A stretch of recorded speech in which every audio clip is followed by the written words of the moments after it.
السلام عليكم ورحمة الله وبركاته. كل عام وأنتم بخير بمناسبة عيد الفطر المبارك، أعاده الله علينا وعليكم بالخير واليمن والبركات. النهاردة 24/4 تلات، الاتنين آسف. بإذن الله النهاردة نازل أجرب المية كده، نازل بريمة ومكرونة. هنزل أشوف المية كده اشتغلت ولا لسه. الفترة اللي فاتت الواحد كان مريح شوية، فالحمد لله والفضل الله. النهاردة قبل ما أنزل هوريك دلوقتي سر من أسرار نجاح صيد الريمة. الريمة اللي هي الخضار اللي بينمو على وش الترعة، تمام. في منها أنواع كتير، اللي هي الخيوط وفي المخوشة وفي اللي هي الخشنة اللي هي بتاعت الهدار.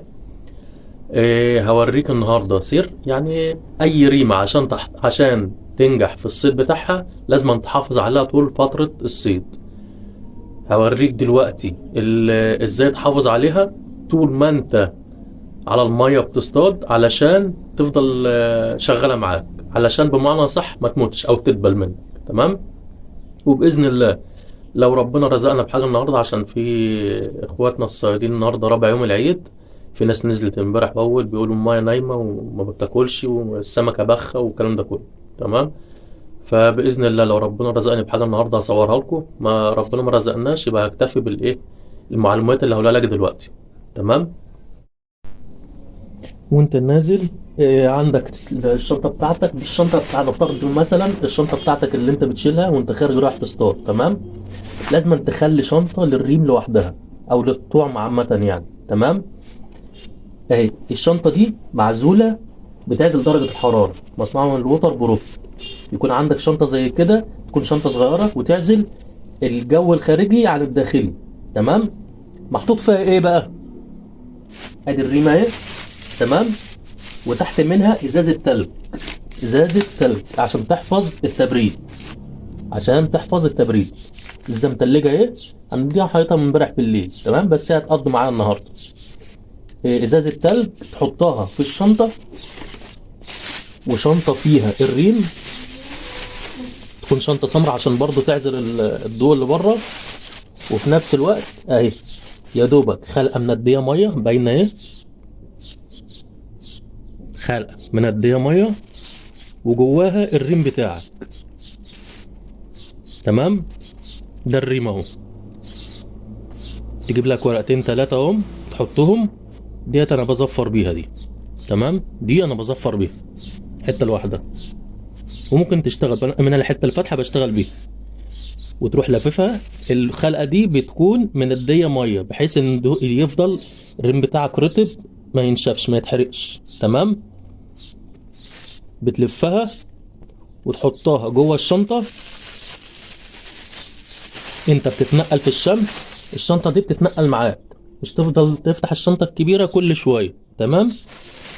هتفتح عايز تطعم، تروح فتح الشنطه زي ما هي كده وهي جواها، تفتح الشنطه وتروح مطلع من الجنب كده حته الريم بتاعتك والطعم، او من الورق، تمام.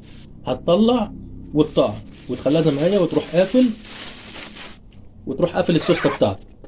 اهم حاجه ما تخليش الريمه تتعرض للشمس او للجو اللي بره. طول ما انت محافظ عليها كده هتقعد معاك طلعه وطلعتين وثلاثه واربعه، وترجع تحطها في التلاجة.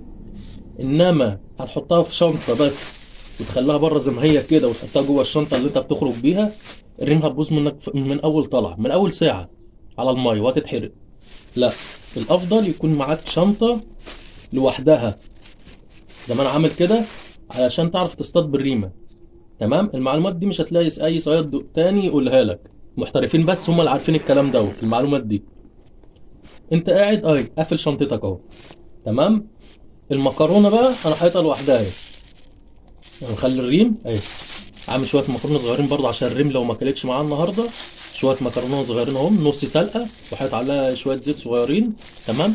عشان لو الريم ما كلتش هجرب المكرونه باذن الله. باذن الله لو جت حاجه اصورها لكم. وكل عام وانتم بألف خير، والسلام عليكم ورحمة الله وبركاته. لو ربنا رزقنا بحاجة هنشوفكم، ربنا ما رزقناش خلاص كده.